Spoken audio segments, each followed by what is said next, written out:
When Deadpool hit the scene in 2016, to many of us growing up in the hype wave of superhero mania, it was a breath of fresh air. Much like the character's role in the comics in the early 90s, Deadpool was an answer to the overconnected, bloated, and incoherent comic lines of the 80s. He became an outlet for writers and artists to bash the constrictive canon of Marvel at the time and work as an agent of chaos. The foul-mouthed, pansexual bard became a key figure in the coming years, working against the sentimentality of the previous decades and moving Marvel forward through the decay and anger of the times. Soon, comic fans became obsessed with Deadpool as he quickly rose in popularity through the decades, ironically pushing the anti-hero into the mainstream. The anti-establishment became the establishment, a self-eating snake of ironic detachment that loses all bite as his popularity increases. This reached its climax in the early 2010s, with Deadpool Kills the Marvel Universe, as the indestructible Deadpool systematically destroys the canon. It's an extremely gimmicky comic run that is just built around showing very unearned moments of Deadpool killing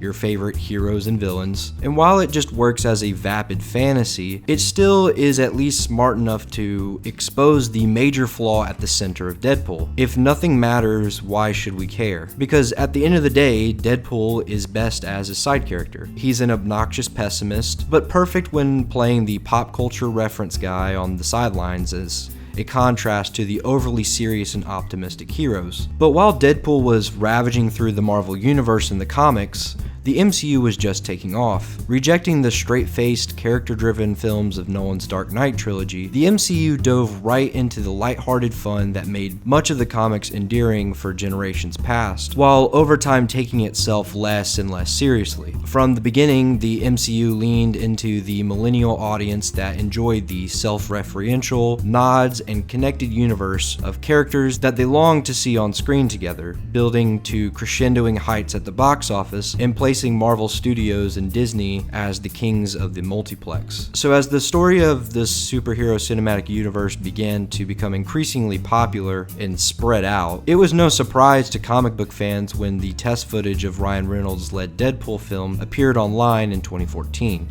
The arrival of the Deadpool reboot in 2016 gave Ryan Reynolds his ultimate springboard into the world of pop culture as the face of irony-pilled millennials. While the Tim Miller directed film met the desperate hunger of the fans at the time, it has quickly become the sign of things to come following the unprecedented success of the R-rated superhero film. But Deadpool still felt separate enough from the MCU because it was Fox, a company that had struggled largely to establish its A-list heroes into pop culture of the time, despite being the ones to kick off the superhero train itself. Outside of the X-Men, in particular Wolverine, led by the charismatic and grizzled portrayal by Hugh Jackman. Jackman's films became increasingly sincere and heartfelt, culminating in 2017's Logan, working as a beautiful send-off to a beloved character and actor partnership. And then Disney bought everything. So here we are, 2024, and the MCU has reached a similar problem of the 80s and 90s comics. It has become so bloated and nonsensical through endless TV shows and films and multiverses that fans have begun to reject it. But never fear,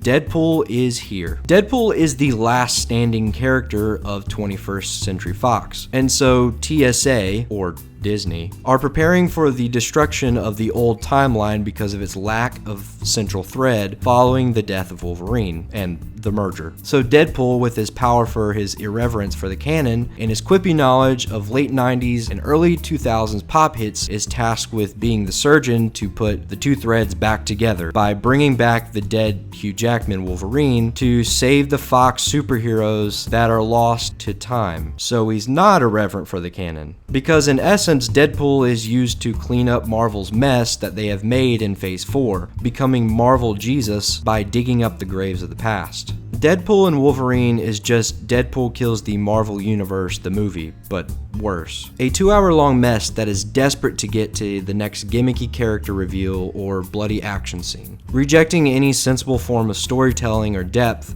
for the pop, showing the increasingly obnoxious inability for fandoms and corporations to move on, which was certified even more so this weekend after the announcement of Dr. Doom being played by RDJ. But this is a part of the Ryan Reynolds project. Just look at Free Guy, which is also directed by the voiceless Sean Levy, a film about a guy who fights against the big corporations with IP and nostalgia, the very thing that you're fighting against. Companies live on nostalgia, especially Disney. This is the same story here, fighting the destruction of your IP with the power of nostalgia. And there isn't enough irony in the world to cover up what is clearly in front of us. It's like watching a PSA about global warming from Google. Sure, maybe the first time you watch it, it's funny, but at the end of the day, they are still the problem, no matter how many jokes you make about it. But what about the action? The major reason why we show up in the first place. Well, while the Honda Accord fight scene and the opening bone-crushing brawl are fun, Sean Levy continues to shoot some of the most uninspired films today, featuring horribly lit sequences and maybe some of the worst CGI of the year. It honestly makes some of those old Fox movies look really good. After making all of these jokes about how Hugh never wore the mask, you make it CGI and it looks that bad? Then throw in a one-trick pony villain who has one cool effect that they use over and over and over again, and some overly staged cameos, and you've got a Sean Levy movie. The saving grace of the films are certainly the comedy, even if it feels hollow by the end, and the great Hugh Jackman performance. It's still clear to this day that the reverence he has for the character is immense, and yet he's still able to be the butt of the joke.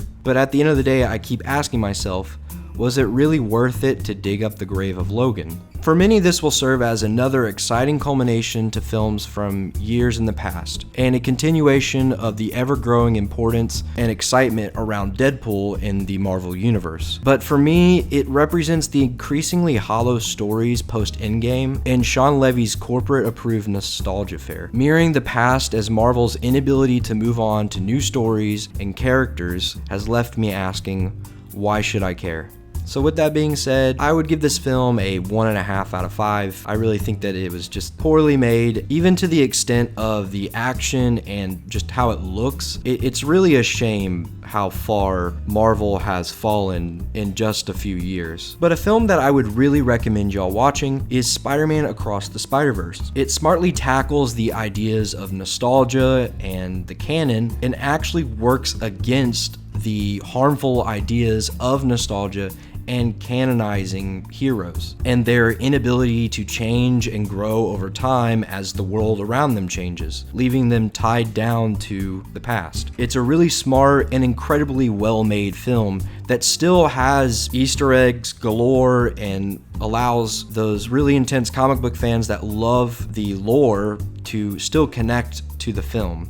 But with that being said, I am done with Marvel for right now. I just, honestly, after all this weekend and I just feel like I need a shower. Thank y'all so much for watching the video. Please like and subscribe if you like the video. If I hurt your feelings, I'm really sorry. This is just my opinion, and I hope y'all have a great day.